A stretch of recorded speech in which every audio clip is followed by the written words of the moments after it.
Jesus Cristo ordenou à igreja que não temesse. O medo é mencionado na Bíblia mais de 600 vezes. Não é um assunto pequeno na palavra de Deus. Desde Gênesis até o Apocalipse, de Abraão a João na ilha de Patmos, ouvimos esse mandamento repetido várias vezes: não temas. Esse comando foi dado a Abraão, a Israel, a Moisés. Foi dado a Davi, que fugiu de Saul por anos e viveu em cavernas antes de se tornar rei. Esse comando foi dado a Daniel quando ele entrou na cova dos leões. Foi dado à cidade de Jerusalém pelo anjo Gabriel, que entregou a mensagem a Maria, a Pedro, que estava afundando nas águas agitadas do mar da Galileia. A Paulo, que havia estado em um navio por 14 dias e parecia que tudo estava perdido. O anjo do Senhor apareceu e disse: não temas, não temas, não temas. Toda vez que você vê na Bíblia a expressão não temas, que está presente em toda a Bíblia, é para que saibamos que Deus está conosco e que, se Ele está conosco, Ele nos ama e cuidará de nós. Deus repete muitas vezes: não temas, pois estou contigo.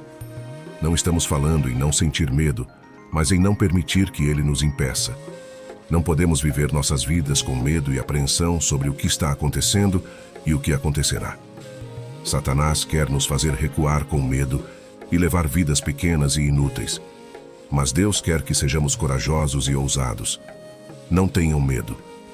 Isso é dito de diferentes maneiras, mas é basicamente a mesma coisa. Não tenham medo, sejam destemidos. Não temam, não temam. Deus quer nos dizer a mesma coisa várias vezes, de diferentes maneiras. De fato, isso é tão crítico e importante para Ele que no Novo Testamento, Paulo escreve uma carta a um jovem chamado Timóteo e diz: Tim, isso é o que você precisa saber. Ele não nos deu um espírito de medo.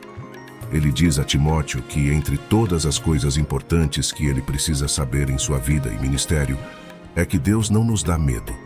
O medo é um ladrão real em nossas vidas. Em Isaías 41, versículo 10 diz: não temas, porque estou contigo. Essa é a única resposta que ele dá, porque ele está conosco. Portanto, se realmente conhecemos o Senhor, não apenas frequentamos a igreja, mas se realmente o conhecemos, não precisamos saber o que ele fará, quando o fará ou qual será o caminho. Simplesmente dizemos: Senhor, sei que estás comigo e, portanto, posso fazer o que preciso fazer. Porque quando o medo nos faz parar e não fazer nada, é o espírito mestre que acredito que o inimigo USA para tentar nos impedir de cumprir nosso destino. Ele nos diz que não há como, que devemos ter medo disso, que se falhamos antes, devemos temer falhar novamente. Mas Deus diz: não temas, pois estou contigo. Não há nada a temer. Não olhe ao seu redor com terror e desespero. Esse é um de nossos problemas. Olhamos muito ao nosso redor em vez de olharmos para cima. Quanto mais você olha para seus problemas, quanto mais você os repete, mais eles crescem. Toda vez que você enfrenta algo difícil, fica um pouco mais forte, apenas um pouco mais forte. O medo é um fato da vida. Medo do futuro, medo do perigo, medo do passado, medo da perda do emprego, medo da perda da saúde. Há uma dor súbita e inexplicável que traz medo à sua mente. Alguns temem perder posição, autoestima, fracasso, críticas de outras pessoas, exposição, serem desagradáveis, medo da morte, medo do desconhecido. A era da história humana é a era da ansiedade e do medo. Quando o medo bate à sua porta, envie a fé para responder, e ninguém estará lá. Isaías escreveu: confio e não terei medo. Temos que entender que o medo, em primeiro lugar, é um espírito demoníaco e não vem de Deus. Acredito que seja a ferramenta favorita do inimigo em seu arsenal, cujo único propósito é nos impedir de progredir e avançar. O objetivo principal do medo é nos parar no caminho ou nos fazer voltar atrás, em vez de seguir em frente e nos tornarmos tudo o que Deus deseja que sejamos. Se acreditamos que nosso Deus não nos dá um espírito de medo, mas você percebe que há um espírito de medo ligado a algo específico em sua vida ou jornada, uma oportunidade que o intimida, um relacionamento, um empreendimento, um ministério, um interesse que parece paralisá-lo devido à insegurança ou medo, então, se sabemos que Deus não o deu, significa que sabemos quem o deu. Se o inimigo colocou um espírito de medo em algo em sua vida, significa que ele está fazendo o melhor para mantê-lo afastado de algo que ele não quer que você tenha. Ele quer que você fique paralisado, desarmado e desinteressado naquilo que ele sabe que é exatamente o que Deus quer que você passe, para que ele possa levá-lo a um novo lugar nele. Não tenha medo. Um crente em Jesus Cristo só pode ter uma atitude em relação ao medo, e essa deve ser sua atitude. Não terei medo. O medo impede o progresso. Há alguém aqui que já se sentiu assim, deixando o medo impedi-lo de fazer o que sabia que deveria fazer. Eu lhe imploro que não desista, mas siga em frente e seja tudo o que Deus quer que você seja. Faça tudo o que Ele quer que você faça, para que você possa ter tudo o que Ele quer que você tenha. A razão pela qual você não tem motivo para ter medo, meu amigo, quando Deus o chama para fazer algo, não é porque você é tão capaz, não é porque você está tão preparado, é porque você tem um Pai que o ama.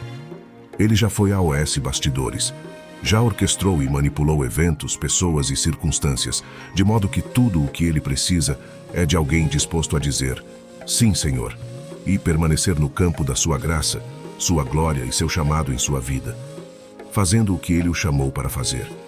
E se você e eu simplesmente fizermos isso, perceberemos que fomos preparados para acertar um home run todas as vezes.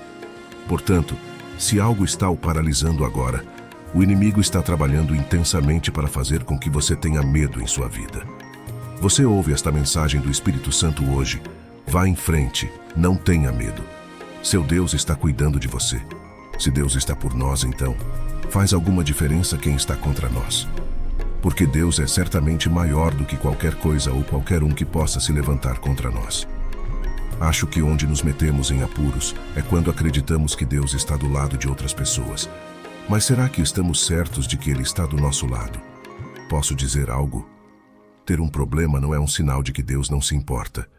Isso não significa que Deus não vê você. Não significa que Ele não se importa com você. Ele quer ajudá-lo em seu momento de necessidade e dificuldade.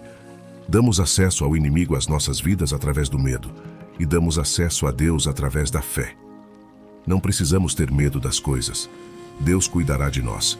Seja o que for que esteja em seu futuro, até mesmo o que você não sabe. Deus cuidará de você. Vamos lá. Eu disse que Deus cuidará de você. Grave isso em sua mente. Deus cuidará de você. E isso é realmente tudo o que precisamos saber. Deus cuidará de nós. Deus não nos deu um espírito de medo. Fiquem todos na paz. Amém.